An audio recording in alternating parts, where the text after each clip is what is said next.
And this is a competitive game where players are going to be building up their own personal city on Venus.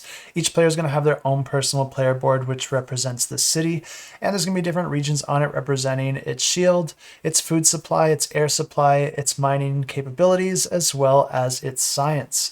Each round, players are going to be revealing 5 resource cards that are resources sent from Earth, and these are going to be placed out into the center of the board, and I will come back to these later. Throughout the game, players will be placing workers on the different areas of their city, and on every round, you're going to be losing 1 worker from your shield space.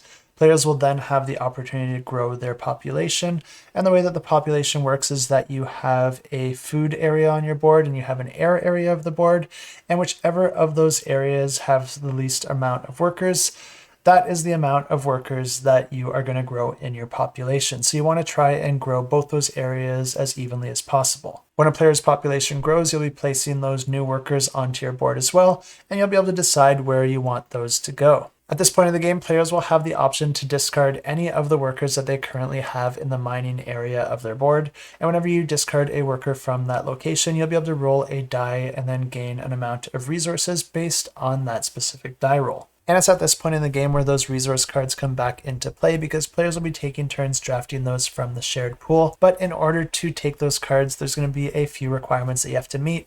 Firstly, they could have a resource amount that you'll have to pay in order to be able to take that card. But then they can also have a requirement of having a certain amount of workers in a certain area of your board. And that's why it's so important to be managing this and planning ahead to make sure that you have your workers in the right locations of your board to allow you to take the cards that you want. And these cards can have all sorts of powerful benefits, but the coolest thing about them is that some of them can be used to upgrade the different areas of your personal player board, adding more capacity, victory point potential, or other effects that you'll be able to take advantage of for the rest of the game.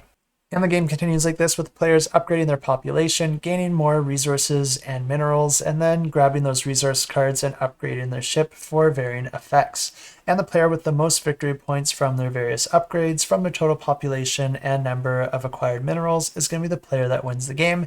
And if this one sounds interesting to you, I have links to the campaign in the description below where you can go ahead and check it out.